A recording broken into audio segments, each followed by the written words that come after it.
शब्द से निशब्द तक अनंत श्री के साथ। एक मित्र ने लिखा है, अक्सर मेरे साथ ये होता है कि अगर कोई व्यक्ति इस तरह की बात करता है जिससे मेरे अहंकार को चोट पहुंचती है तो फौरन रिएक्शन होता है और मैं क्रोध में कुछ कर देता हूं। हालांकि फौरन सचेत हो जाता हूं और अपनी इस नादानी पर हंसना भी आता है, लेकिन जो तुरंत रिएक्शन होता है उस पर कैसे काबू पाएं, कृपया मार्गदर्शन करें।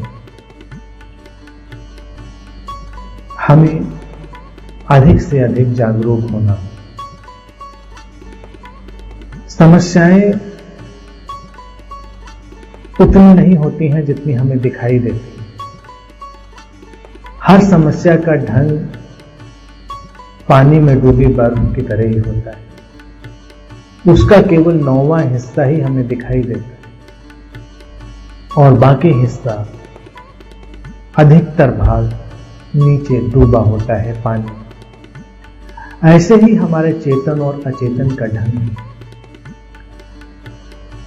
जो समस्या हमें अपने चेतन मन में दिखाई देती है वो एक हिस्सा है और 9 हिस्से नीचे अचेतन में दबे हुए। अहंकार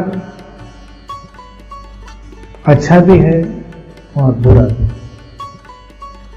अहंकार से संघर्ष की जरूरत नहीं है, अहंकार से लड़ने की भी जरूरत नहीं है।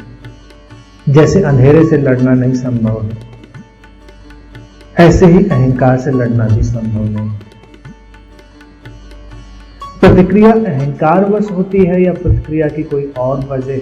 रिएक्शन किस वजह से आता है? हमें इसे खोजना होगा। हर चीज का एक सरलीकृत रूप होता है, सिंप्लीफाइड या सरलीकृत रूप वो है जो हम बस केवल शब्द की तरह उपयोग करते हैं और हमारा काम चल जाता है। हमसे प्रतिक्रिया होती है, ये प्रतिक्रिया हमारे भीतर के किस तल से आती है? वो अहंकार का तल है, भय का तल है, हमारे किसी और भाव का तल है। इसे हमें खोजना पड़ेगा। पहली तो चीज यही है कि इसी भाव के प्रति निंदा का भाव न रखा जाए।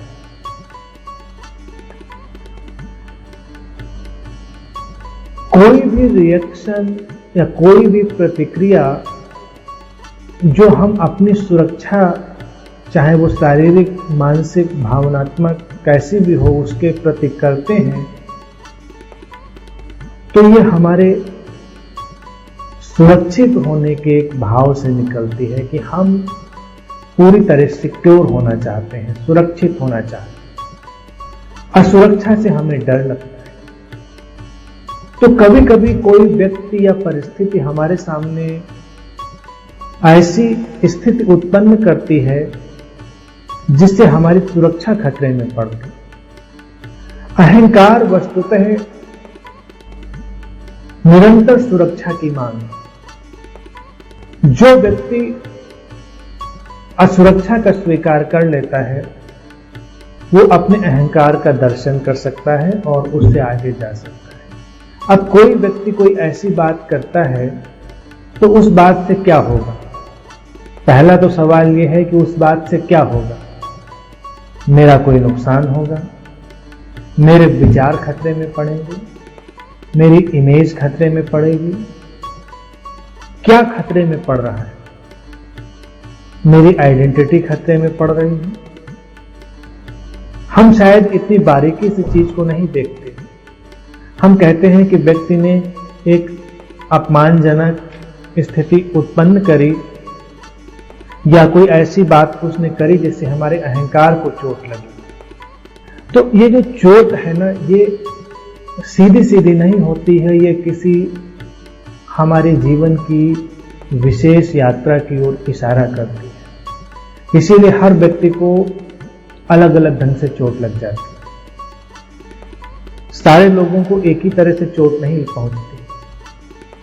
हम जहां पर कमजोर होते हैं वहीं पर हमें चोट लगती है। जहां हम शक्तिशाली हैं, जहां हम पूरी तरह से सुदृढ़ हैं, वहां पर चोट नहीं लगती। शरीर में भी तुम देखो वही चोट लगती है जो हिस्सा नाजुक है, घायल है या पहले से ही चोट खाया हुआ है। वहां छोटी सी चीज भी उसको व्यथित कर देती है, परेशान कर देती है। पहले से ही घाव है, जरा सा स्पर्श भी उसमें पीड़ा उत्पन्न करता है। तो अगर किसी की कोई बात या परिस्थिति हमें चोट पहुंचा रही है तो हमें देखना यह है कि ये हमारे भीतर की कोई कमजोर पड़ गई स्थिति है। ये अहंकार है या नहीं, ये अलग विषय है। अहंकार एक केवल मुखौटा है, मास्क है। वस्तुतः व्यक्ति विनम्रता और अहंकार के बीच में अपनी चीज को बांटकर थोड़ा रिलैक्स हो सकता है, लेकिन बात इतनी सरल नहीं है, इतनी सीधी नहीं है। अहंकार उपयोगी भी है। अहंकार तुम्हारे जीवन को गति भी देता है, तुम्हारे जीवन को शक्ति भी देता है। चोट हमेशा उसी जगह से आती है जहां पर तुमने अभी ठीक ठीक सजगता का काम नहीं किया है। जैसे कुछ लोग वैचारिक रूप से आहत हो जाते हैं। तुम किसी विशेष विचार में आस्था रखते हो, किसी विशेष विचार में विश्वास करते हो, और कोई उससे विपरीत विचार तुम्हारे सामने रखे या तुम्हारे विचार का खंडन कर दे तो तुम्हें चोट लग जाती है। इसका सीधा सा अर्थ है कि तुम जिस विचार में विश्वास कर रहे हो उस विचार को तुम नहीं जानते अभी पूरी तरह, तुम्हें उसमें पूरी तरह यकीन नहीं है। अगर तुम्हें उसका अनुभव होता तो तुम्हें चोट लगती नहीं। इसी तरह से लोगों को भावनात्मक चोट लगती है, और ये चोट काफी व्यापक है। ये चोट बहुत दूर तक फैली हुई है। जैसे अक्सर तुम सुनते हो धार्मिक भावनाओं को चोट लग जाती है, जो लगती ही लगती है। यानी कि वैचारिक चोट के पश्चात भावनात्मक चोट बहुत ज्यादा पैमाने पर है। इससे इतना ही पता चलता है कि भावनात्मक तल पर व्यक्ति अभी बहुत कमजोर है। अगर भावनात्मक तल पर वो सशक्त होगा तो कोई चोट नहीं लगेगी। तुम सहज हो सकते हो, यानी कि कोई तुम्हारे विपरीत भावना भी रखता है या तुम्हारी भावनाओं को खंडित भी करता है, तुम्हारे ऊपर कोई फर्क नहीं पड़ता, क्योंकि तुम जानते हो, तुम्हें पता है। अब धार्मिक भावनाओं को चोट इसलिए लगती है कि ज्यादातर धार्मिक बातें मान्यता मात्र होती, अनुभव नहीं होती, जीवन में उनकी पहचान नहीं होती। हमने किसी तरह से अपने भयवश, इसीलिए भय की बात मैंने पहले कही, भयवश हमने अपनी मान्यताओं को टिका रखा होता है। और जब कोई किसी तर्क से या किसी कृत्य से उन भावनाओं को झंझोड़ता है तो हम भयभीत हो उठते हैं, हमें चोट पहुंचने लगती है। हमें लगता है ये तो हमारे जीने का सहारा खींच लेगा, लेकिन वस्तुतः दूसरा व्यक्ति कुछ भी नहीं कर रहा है। ये हमारे भीतर की ही जो कमजोरी थी वो उभरकर सतह पर आ रही है। भावनात्मक तल पर अनुभव आवश्यक है। जैसे प्रेम की बात मैं इतनी करता हूं, और सचमुच में जब तुम ध्यान में प्रवेश करते हो, गहरे से गहरे ध्यान में प्रवेश करते हो, तभी तुम प्रेम को भी अनुभव कर पाते हो। उसके पहले वो भी एक मान्यता मात्र होता है। इसीलिए प्रेम को लेकर भी लोग बहुत सशंकित और भयभीत रहते हैं। प्रेम के मामले में भी बहुत चोट लगती है। कोई तुम्हें प्रेम करता है या नहीं करता है, वो तुम्हें यकीन दिलाता है, तुम खुश हो जाते हो। वो थोड़ा सा यकीन कम कर देता है, तुम्हें चोट लग जाती है। क्योंकि अभी प्रेम सचमुच में नहीं है, इसीलिए यकीन दिलाने की जरूरत पड़ती। अगर प्रेम सचमुच में हो तो यकीन दिलाने की जरूरत नहीं पड़ेगी। इसीलिए अध्यात्म में हम अंधेरे से प्रकाश की ओर जाने की बात करते हैं।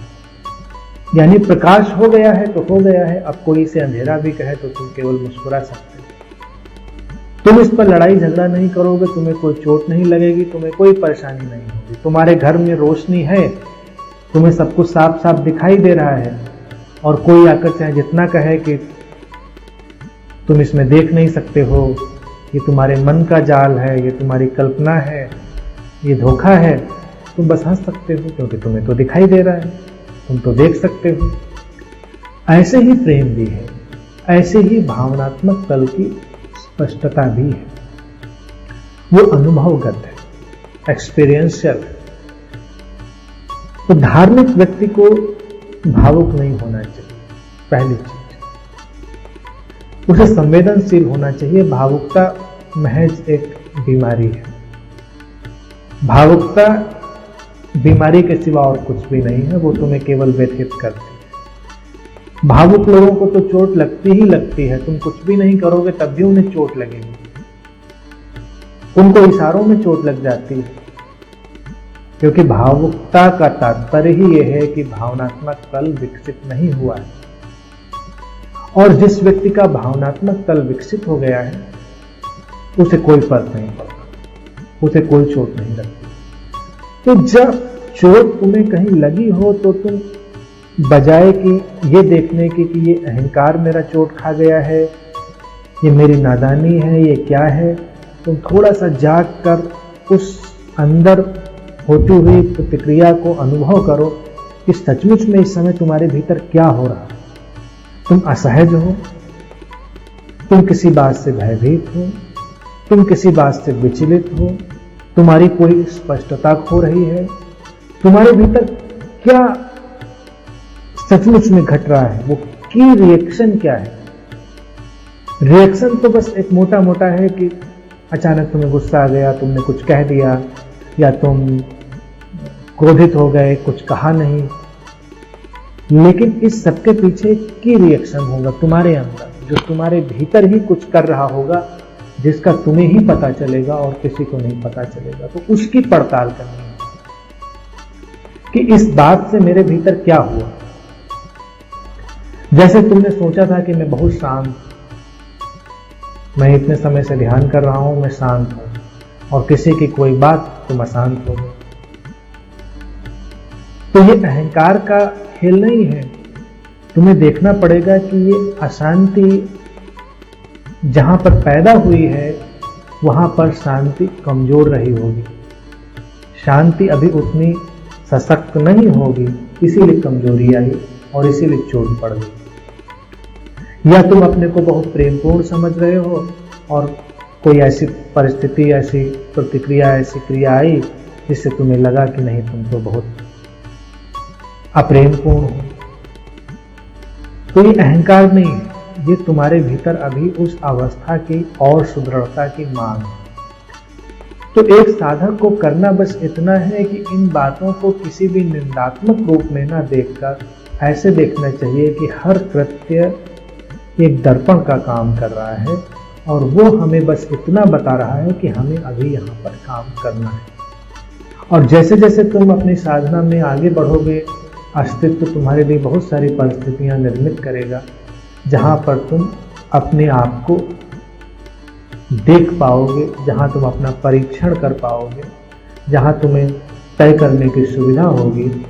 इसलिए जो साधक जितनी गहराई में जाने लगता है, अस्तित्व उसके सामने उतनी ही चुनौतियां रख देता है, उसके सामने उतनी ही परिस्थितियां उत्पन्न हो जाती हैं जिसमें वो ये देख सकता है कि सचमुच में वो घट रहा है जिसकी उसके भीतर भावना उभर रही थी, या वो केवल कल्पना का ही जाल है। जैसे कुछ लोग फेयर वेदर सेंट होते, अच्छे मौसम के संत होते।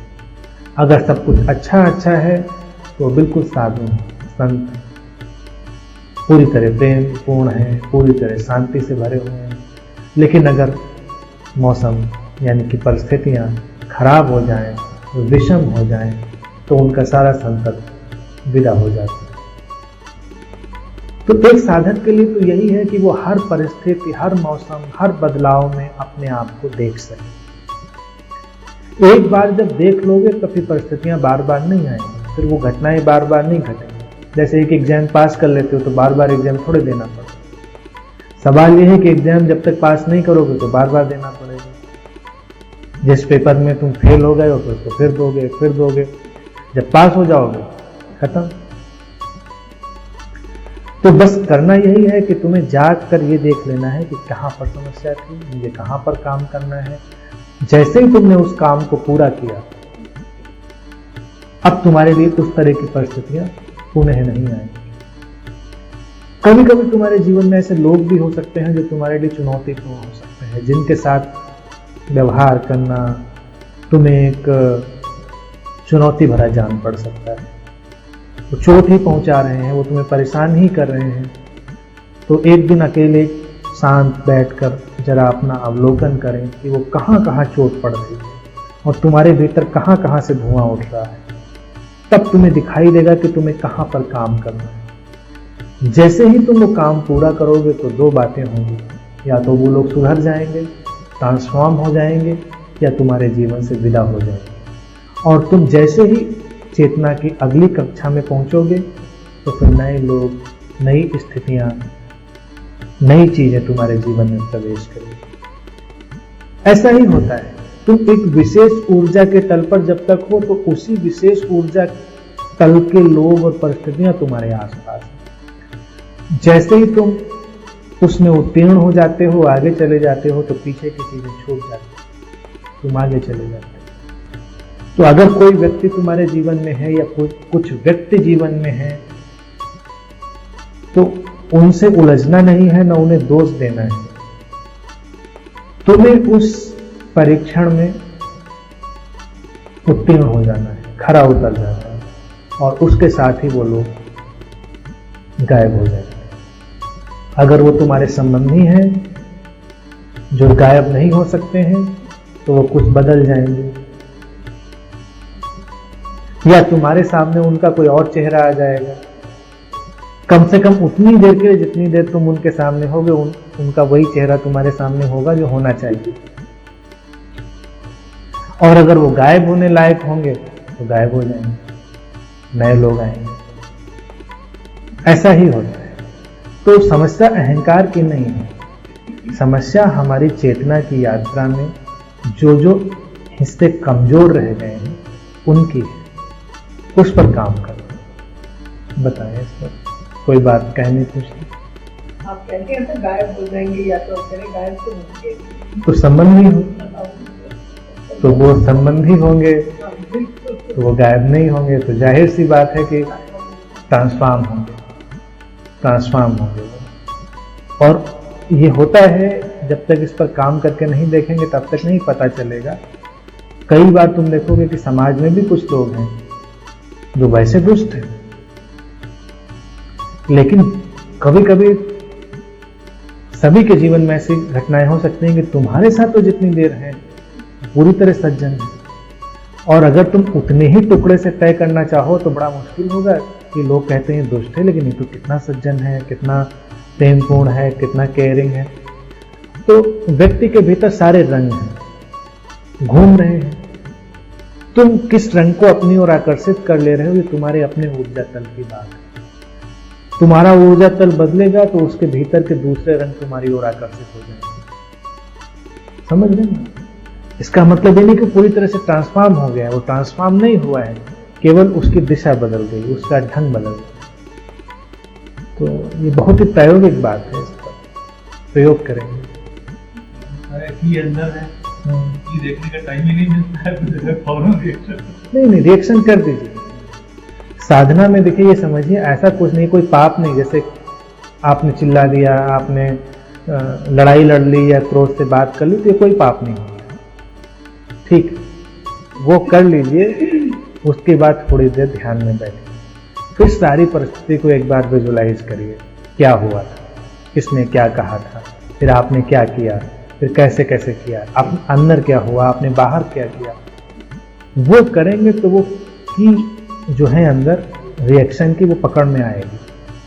एक्चुअली हम ये काम कभी नहीं करते हैं, इसीलिए समस्या हल नहीं होती। जैसे जब गुस्सा हो गया बात निकल गई तो लोग सोचते हैं अब उसमें दोबारा जाने की जरूरत नहीं, चलो छोड़ो जाने दो बात, दोबारा बात मत उठाओ। इसी से बातें हमेशा जिंदा रहती हैं, वो बची रहती हैं। तो एक बार फिर से उसको लौट कर देखें, तब समझ में आ जाएगी। और जब एक बार देखेंगे, 2 बार देखेंगे, 3 बार देखेंगे, तो 5वीं बार संभव है कि जब क्रोध उठ रहा हो उसी समय वो दिखाई दे जाए। लेकिन अलग बैठकर जब आप शांत हो चुके हैं, उसको ऑब्जर्व करना, उसका अवलोकन करना अनिवार्य है। जैसे परीक्षा पत्र का अनिवार्य प्रश्न होता है नहीं, इस प्रश्न का उत्तर देना अनिवार्य है। तो इस अगर प्रक्रिया को सुलझाना चाहते हैं तो इसका ये हिस्सा अनिवार्य है कि 10 मिनट 15 मिनट बिल्कुल मेडिटेटिवली बैठकर पूरी चीज को फिर से देखें और अपनी प्रतिक्रियाएं भी देखें। तो उससे कई चीजें होंगी, आपको ये भी लगेगा कि शायद आपने ज़्यादा कर दिया था, इतने ज़्यादा क्रोध की ज़रूरत नहीं थी, तो ज़्यादा हो गया, फिर ये क्या कैसे, बहुत सारी चीज़ें आपके सामने स्पष्ट होती चली जाएंगी। और वो स्पष्टता अंदर एक एनर्जी लेवल पैदा करेगा, ऊर्जा केंद्र पैदा करेगा। जैसे लुब्रिकेशन हो गया है, अभी आवाज़ कर रहा था पंखा, अभी इसमें क्या करेंगे, फिर इसको बंद करेंगे, फिर उतारेंगे, फिर उसको लुब्रिकेट करेंगे, फिर लगाएंगे, फिर वो ठीक चलेगा, स्मूथ चलेगा। तो ऐसे ही वो मशीनरी बाद में जब बंद हो गई है, फिर उसको निकाल के ठीक ठाक करेंगे, दोबारा जब वो ऑपरेट होगी तो वो स्मूथ होगी, फिर उतनी तेज रिएक्शन नहीं आएगा। और चूंकि इंटरनल मैकेनिज्म है, आंतरिक मशीन है, मन की मशीन है, तो कुछ बार प्रयोग करते करते कई बार बहुत सहज हो जाएगा, कई बार बात उठेगी और कोई प्रतिक्रिया नहीं होगी, तब समझिए आप उत्तीर्ण हो गए और फिर वो स्थिति विदा हो जाएगी। और रोकेंगे अगर तो दमन बनता रहेगा, तो आप टुकड़ा टुकड़ा किस्तों में उसको करेंगे।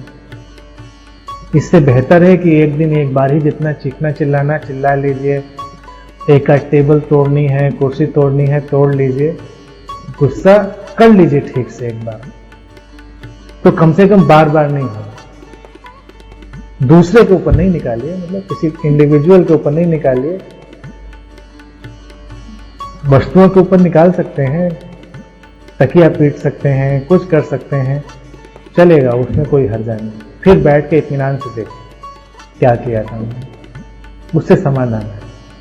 समाधान उसका मेडिटेटिव है कि हमने निकाल तो लिया, रिलैक्स हो गए, फिर हमने उसको मेडिटेटिवली वर्क किया। ये सब क्या था, तो केस स्टडी हुई, तो ये एक स्टेप आगे है।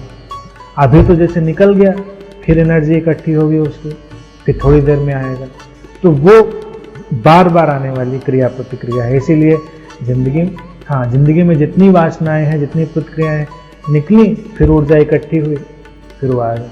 यानी कि क्रोध करने के पश्चात हर व्यक्ति साधु हो जाता है।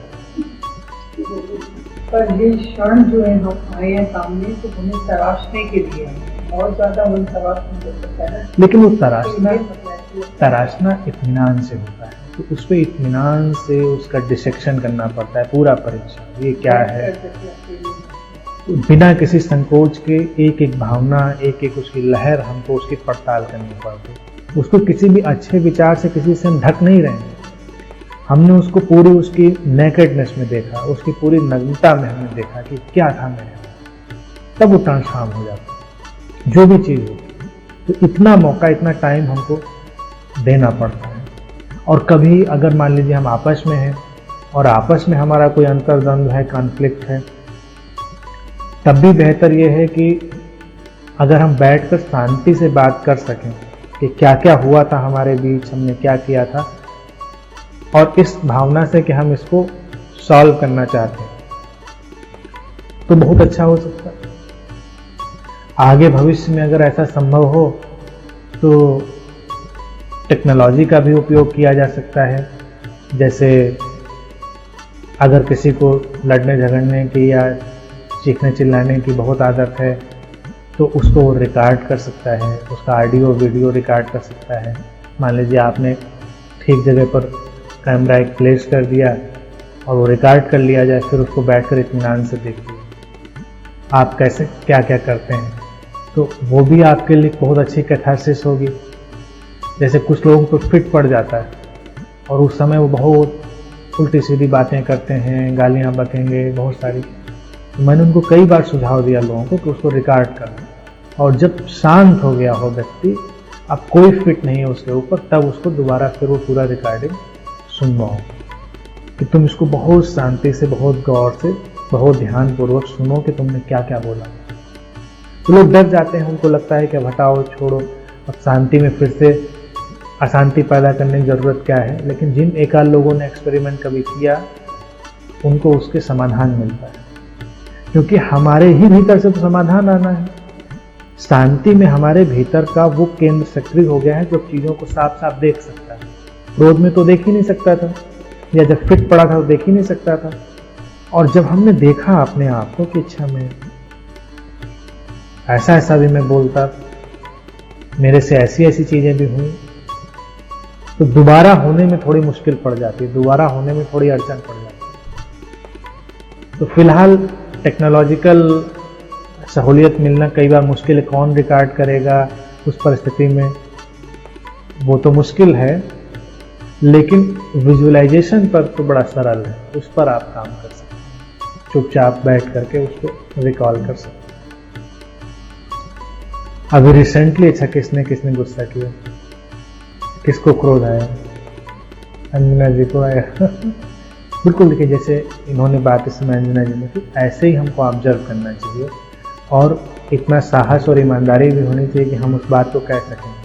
आमतौर से तो साधक ये कहने से हमेशा हेजिटेट करता है, वो हमेशा कहेगा मैं तो आनंदित ही रहता हूँ, मैं तो शांत ही रहता हूँ, मैं तो ब्रह्म में ही मग्न रहता हूँ, परमात्मा की ही स्मृति में रहता हूँ। तो वो धोखा दे लेगा अपने आप को, उसकी कवरिंग कर लेगा। साधक को बहुत ही ईमानदार होना चाहिए, और ईमानदारी ही उसके लिए समाधान ले आती है। फिर बाद में वो चीज़ें बड़ी सहज हो जाती हैं। साधक को कभी इस बातों से सर्व नहीं करनी चाहिए। जैसे लोग इस बात से भी डरते हैं कि तुमसे ये कह सकता है अच्छा 20 साल से ध्यान कर रहे हो और ऐसा गुस्सा करते हैं। बल्कि जब मेडिटेटर का गुस्सा होता है तो कई बार ज़्यादा तीखा हो सकता है, ये भी समझिए, क्योंकि उसकी जो ध्यान की ऊर्जा है वो भी उसमें काम दे देती है। तो बड़ा तरासा हुआ गुस्सा उसका होता है, रिफाइंड।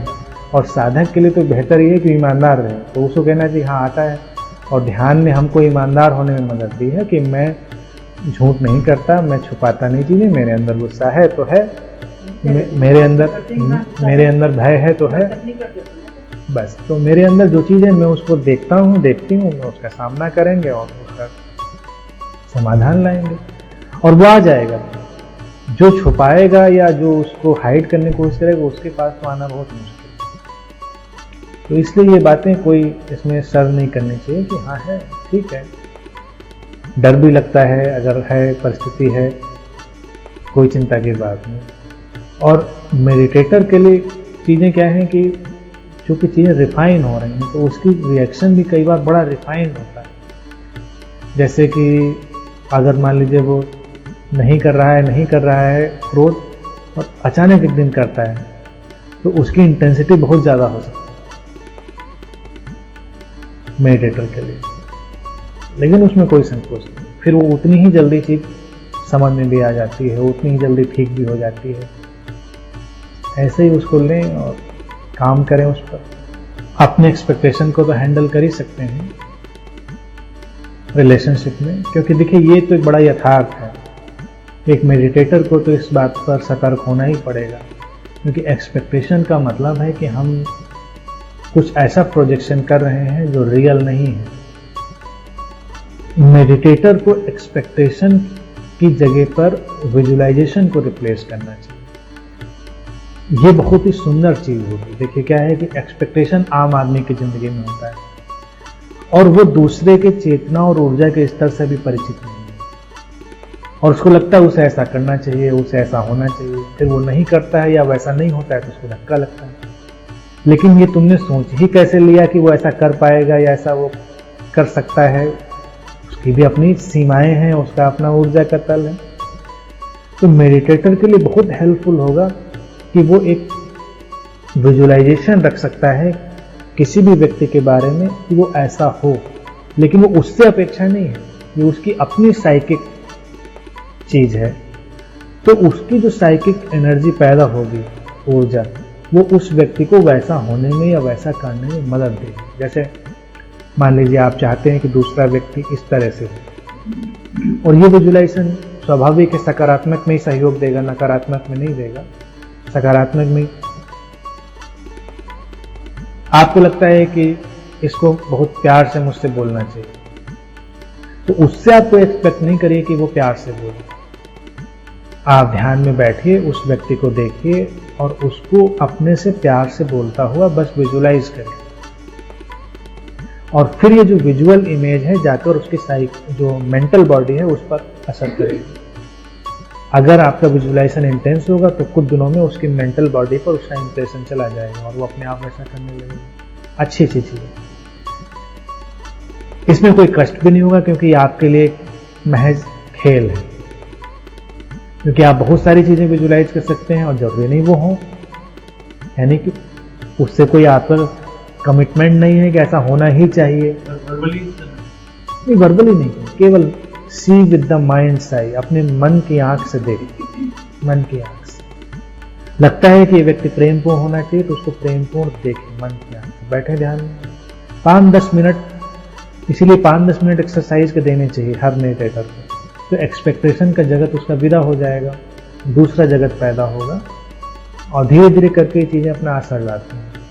तो कोई दुख नहीं है। और इससे क्या है, जब आप एक खास इमेज में किसी को देख रहे हैं तो उसकी उस फ्रिक्वेंसी को, उस ऊर्जा को बढ़ा रहे हैं, उससे लाभ होगा। अभी क्या है कि हम उसको उस तरह से देखते तो है नहीं, देखते हम बड़े शंका, भय और बहुत सारी चीज़ों से हैं, संशय, तो इन सारी चीज़ों से, और फिर हम एक्सपेक्ट भी करते हैं। फिर हमारे मन में ये भी रहता है पता नहीं करेगा, ऐसा क्यों नहीं करेगा, इसको करना चाहिए और जाने क्या होगा।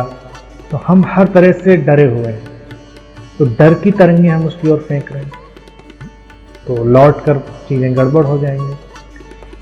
और दूसरी बात है कि उसके लिए, किसी भी व्यक्ति के लिए, वो जो हमसे जुड़ा है उसके लिए प्रेयर रखनी चाहिए एग्जिस्टेंस में कि उसका ऊर्जा स्तर, उसकी सजगता का स्तर, उसकी चेतना का स्तर विकसित हो, तभी वो वैसा हो पाएगा। तो और इसमें सहयोग देने की भी कोशिश करनी चाहिए। तो ये कंपैशनेट वे जो है यही काम करेगा। एक्सपेक्टेशन का जो वर्ल्ड है वो बड़ा इग्नोरेंट यानी अज्ञानता से भरा जगत है कि आपको पता तो है ही नहीं, आप एक्सपेक्ट किए चले जा रहे हैं। जैसे मान लीजिए कोई घर में आप आए, घर में जो व्यक्ति है वो बीमार है। इस समय जब आप गए थे ऑफिस तब आपको नहीं पता था, अब तो वो ठीक था, उतनी देर में वो किसी भी तरह से बीमार है।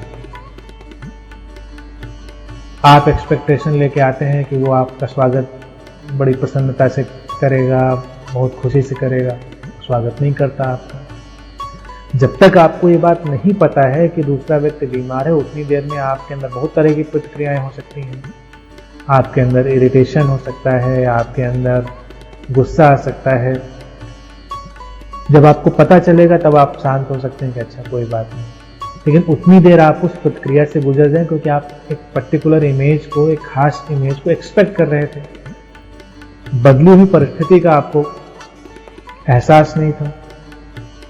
जिंदगी में ये हो सकता है कि जब आप थोड़ा साइकिक वर्क करें, थोड़ा विजुअलाइजेशन, थोड़ा ध्यान, तो बदली हुई परिस्थितियों का इंट्यूटिव एहसास भी आपको होने लगे, तो आप वैसे ही फिर चीज़ों को आगे लेके चलते हैं। आप किसी से मिलते हैं और आपके अंदर खुद ही पता होने लगता है कि इस समय क्या हो सकता है।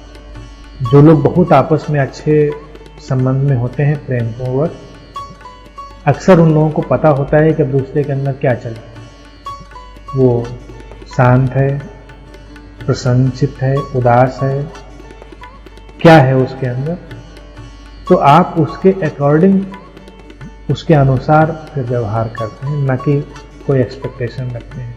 तो ये करुणापूर्ण कंपैशनेट वे होगा, समझता हूँ। ठीक है, आज के लिए